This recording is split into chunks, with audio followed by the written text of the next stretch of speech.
Nixon's press conference. Oh, wait till you hear it. He's this far from sincerity. Oh, no, man. Listen, let me just feed my face. Just a moment. Come on. Where do you imagine you're going? Just gonna get a little something to eat. You don't have time. You'll stay here and drink instant beverage or something. We promised our listening audience Nixon highlights by 4 p.m. I've been on the air for 4 hours. I'm a little hungry. That's a joke, right? I get it. No, I'm actually hungry. Well, I'm actually giving you an order.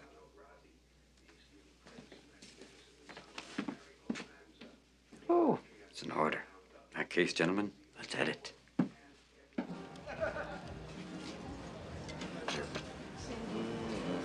Campbell. Aha! You again. No more fighting, okay? Oh, you got it, James. Nice, shiny green suit. You look like an Oriental leprechaun. You like it? I got it in Hong Kong. Home of the shiny green suit. And therefore,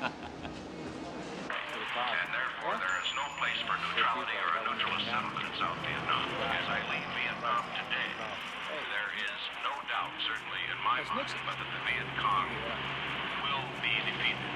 And that this war will be won. Nation does involve, I think very appropriately, as you have suggested, give and take. Well, I really didn't make that suggestion, sir. I'm sorry. The United States has no right to give. Why would Cronauer's voice be on this tape? I don't know, Lieutenant. Territory to the communists. Mr. Nixon, thank you for that concise political commentary, but I think I'd like to delve into something slightly more personal for the men in the field. How would you describe your testicles? That they're soft, but that they're shallow, but they have no purpose. What are you saying, sir? That they lack the physical strength. How would you describe your sex life with your wife, Pat? It is unexciting sometimes. Well, have you considered possibly a sex change? There is an operation that can transform you into a female Great Dane. Please don't do this to me. A very well-hung Chihuahua. Mr. Nixon, while you've been in Vietnam, it's rumored that you smoked marijuana. Now, are you planning, sir, to take some of the marijuana home, back to the United States? How would you do that? By plane, by helicopter, and also by automobile. Come on now, take it. Do your mystery, because I know people love that. I said cut it off!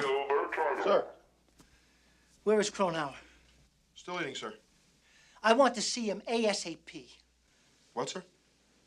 As soon as possible. VG, sir. We interrupt this broadcast to bring you an emergency selection of the Benny Goodman Orchestra. We simply need to consider taking him off the air.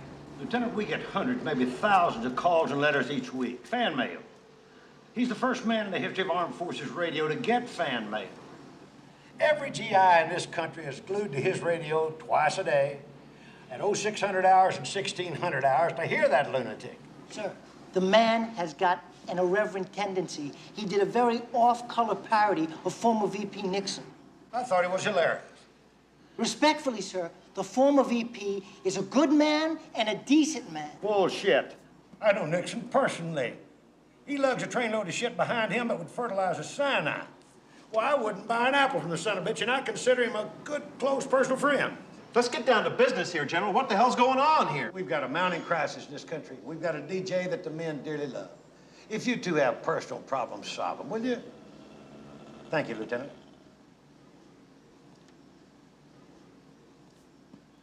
Thank you, Lieutenant.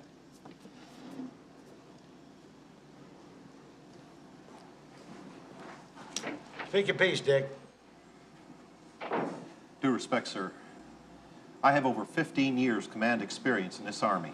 Do you really expect me to run this radio station with nothing to say and no way to do it? Right now, yes. Yes, sir.